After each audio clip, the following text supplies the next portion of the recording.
to come and address us on this very, very vital issue for the future of Goa. Please. Dr. Mashelkar, members of the Goa 2035 Vision Roadmap, ladies and gentlemen. Frankly speaking, I really don't know why I'm here. You know, Ms. Sahai, she's got this persuasive charm to just get people to come and speak, and you better listen. I really don't know why I'm here, because I've got no expertise in matters of sustainable growth or sustainable balance, or I don't know, I'm a doctor. Possibly Mrs. Sahai thought that, I sustain patients' lives. That's not true. In medicine, one of the most well-guarded secrets is that patients usually improve on their own. It's they who sustain the doctors by paying the fees. So, again, I'm the wrong man, but perhaps in the right place, because many of these things are, close to my heart. So I will speak from my heart with very little knowledge on the subject, to be very honest with you. So maybe over the next 40 minutes when you actually discuss, there are so many experts here to get down to the brass tacks and the nitty-gritty of sustainable development. And of course, all my life, I have been browbeaten, I have been bulldozed, and I have always genuflected before the power of the female species, from birth to now. So since Ms. Sahai said, you have to do it, I did it. I really have a problem with this. I've not shared this with many people, but I've gone up to the net very often to try and find whether I can get some psychological support. But there is never a dadlyans or sad on the net. There is a bailans or sad, but there's no help for the male. So that's why I'm here. I'll give you two little stories. Whether they're true or not, you take it with a pinch of salt. In Switzerland, when I went to Switzerland, and I was in Geneva. Whenever you go to Switzerland, if you go as an Indian with a suitcase and a black suit, they welcome you immediately because they know what is the kind of money you carry. So I was up in Switzerland, and I met this lady in Geneva. It was just beautiful. That is really paradise on earth. The Alps, the mountains, the lakes. And I asked her, this little lady, she was running a coffee shop. So sitting down there, and I just looked at the mountains, and I said, this is heaven. So she said, yes, this is heaven, They speak little French there. So I said, ma'am, if, for instance, there was a study done in these mountains, and it was found out that you have a diamond deposit there. There is a diamond mine there. Would you allow, your Swiss government and possibly some of your financial muscle to go and mine those mountains of yours to take out the diamonds? So she said in a typical French accent, she said, I would kill them. I would just simply murder them, she told me. This lady was awarded, for this one statement she made, and then she went public with it, she was awarded the Chartres, or the Ordre, the Medal of Honor in Geneva. If you were to make the same statement in India, you would be probably shot down as a Naxalite. That is the tragedy of our country. Point number two that I want to make on sustainable, I'm really not going to go into all the details. Point number two that I want to make as far as sustainable development is concerned, and mining is the key issue about sustainable development.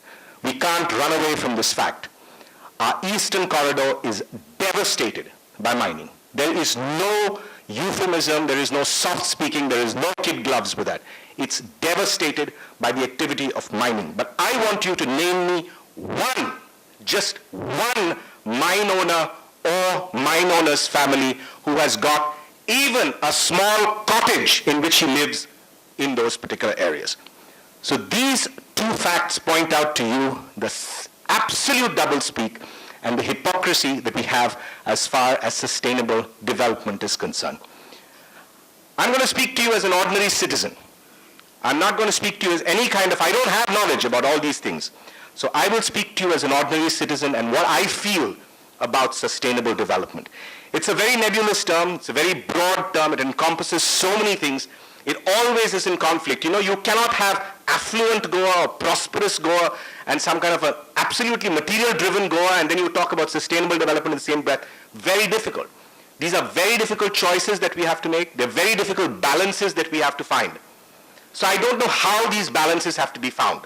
But let me just put one small point across to you. And that's the only point. I'm not going to speak too long because I really don't want to speak too long on this. Because I don't know, I'm speaking to the constituency of the convinced. I don't see a single public official here. So you're going to agree with me. Sure, you're going to agree with me, and all of us are going to agree, and we're going to go home and have a nice meal for Sunday and go to sleep. Because there's no public official here who's actually going to help us implement this document. I just hope that with Dr. Mashelkar standing, with his authority, he's going to be able to convince the government to implement at least partly this wonderful document that they have prepared. You know, if I put myself in the center of the circle as a common citizen, an Aam Admi, I essentially have 5 scientists who work on me. 5 scientists who work on me. One is the moral scientist. I sometimes double up as a moral scientist as well. So that's a columnist, an editor, a person who makes movies, a person who dictates to you, the common man, of how you should live your life, what is balanced living, and you must preserve your environment, and etc., and how it's important to have good oxygen, and whatever.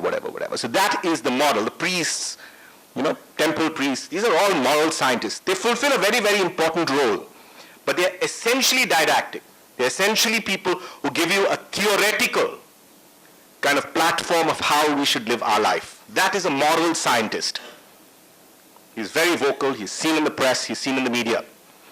The second scientist that works on my life as a common citizen is a social scientist. That would include leisure, that would include Professor Dr. Raghunath Mashelkar and so many others who collect data, irrefutable data, document that, put it up. So, you know, you may go on criticizing and saying, oh, this is going to gather dust somewhere in the thing. But no, it's very important because you can keep going back to this data which has really been collected painstakingly, accurately, and put down over there so that we can then, maybe 20 years down the line when we have someone who really loves Goa up there at the head of state, he may use this and go ahead with it for the next 15 years of his tenure. So those are the social scientists who play a very, very important role in documenting, in analyzing the data that comes out from society. So agricultural data, mining data, fishing data, environmental data, I don't know, you name it, you have it. Goa has fought. Would never have been possible to that extent if we didn't have the power of the internet, let's say, for instance, if we didn't have the power of the social media, if we didn't have the power of television, if we didn't have the power to multiply what our thoughts were, what our ideas were, into 1 million ideas. You go back in time, Goa's media, especially the print media, was dominated by the mining industry.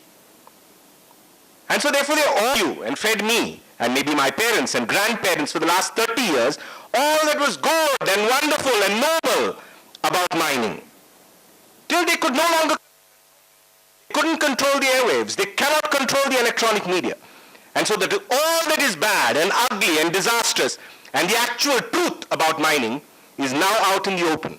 And there is no way in hell these guys can put the genie back in the bottle. And that is their problem. Their problem with information is exactly that. That is the reason why Putin wants to control Google. And that is why the Chinese media wants to control their internet. And that is why Assad will throw out YouTube if he could. But the poor bloke doesn't have the ideas or the brains to actually control these particular instruments of information. So that is the scientist that is so important. So maybe there will be a guy someday who will come up and win the next Nobel Prize and discover how you can break down plastic into hydrogen and oxygen, and that's it. And we have the answer to plastic. So those are very important scientists. But you've got to be lucky in a generation, you've got to be lucky in a century to get those scientists to be able to provide you the answers. The fourth scientist, and this is a very, very important scientist that I want to talk about, is the practical scientist, or the scientist who works on my life. He's that guy we bash up consistently, and deservedly so, on many, many occasions. And we've seen that in Goa, we've seen that across the country, we've seen that across the world. Politics today is something that, we all go hammer and tongs. All of us have become political animals of some sort, which is a wonderful trend. In whichever way we contribute, however small, however insignificant, but we contribute towards the politics that changes our life. Politics is life. I don't think you can ever call it. One of the biggest gaffes of my life to say I was a political animal. That's the biggest gaff. It's a lie. You always are a political animal. You may be a partisan, you may be a non-partisan person, or you may not like one party, the next party, the third party, or you may not like all parties. But you are essentially a political animal. And we love to bash them because they're always in power. And they are the ones who are supposed to guide our lives. They're supposed to make it better. They're supposed to get the laws implemented. They're supposed to get a vision and roadmap implemented. They're supposed to keep our waterways clean. They're supposed to get the garbage sorted out, etc., etc., etc. It's a tough call.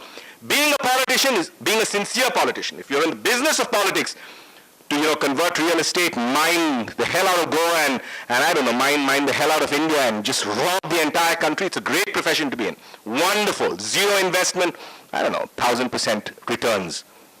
But to be a sincere politician, to actually want to do good, to actually go out into the muck and, get your hands dirty, it's very difficult. Very, very difficult.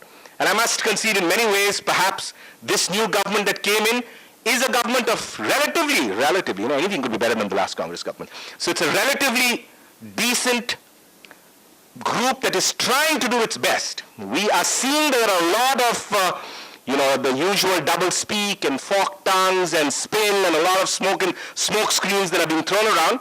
But I hope they don't go down that path because the people of Goa have got just one mandate in mind. How do we protect Goa? They don't care who the hell is in power. So if they forget that, this present government headed by Manohar Parrikar, who I know is an intelligent man, who I know is administratively capable, but who I also know is very, very capable of spin and double speak. If he fails us on the issues of mining and real estate and urbanization and the chaos that prevails in Goa and keeps deflecting the blame on the ex-Congress government, which in any case were a bunch of bandits, so we don't care for them, we've thrown them out. But if this does not happen, I can guarantee you the people of Goa will not even spare Manohar Parrikar. I'm sure about that. They might just come out in the streets again and again and I don't know what they'll do. But they will not spare even Manohar Parrikar. That is the state of Goa. But I'm not here to talk to you about the political scientist. And this next scientist, the fifth scientist, is the one that we must confront if we want solutions to our problems. That's it. So I told you about a moral scientist, who's the one out there in the open, gabbing a lot, maybe not giving you practical solutions. The social scientist, who's collecting all the data. The actual scientist, the actual scientist who's going to make life easier for us, hopefully, make the environment, make the place a better place to live in. The fourth one is the political scientist. And the fifth one is the most important scientist that works on our lives. And that fifth scientist, ladies and gentlemen, always remains hidden, always remains behind dark doors, controls our life, controls our environment, controls the entire mess that we are forever in. And that is the financial scientist, ladies and gentlemen. This is the scientist that you need to confront.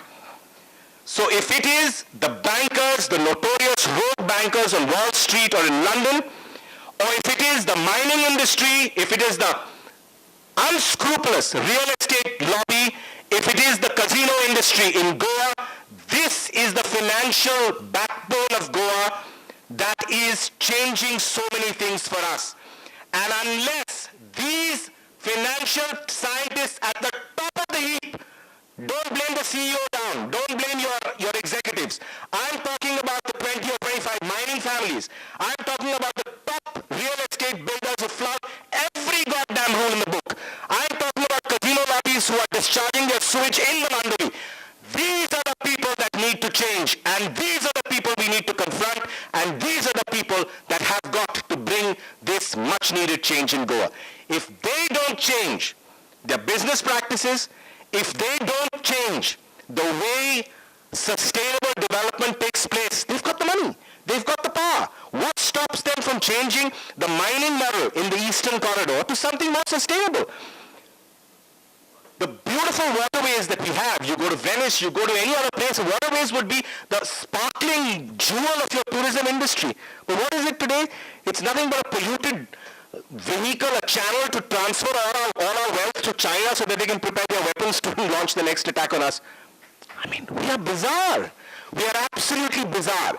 But don't confront only these four scientists who are visible to you in your life. The moral scientist, the social scientist, the scientist, and the practical, especially the political scientist. Because even the political scientist has to bow down and has to genuflect before the financial scientist.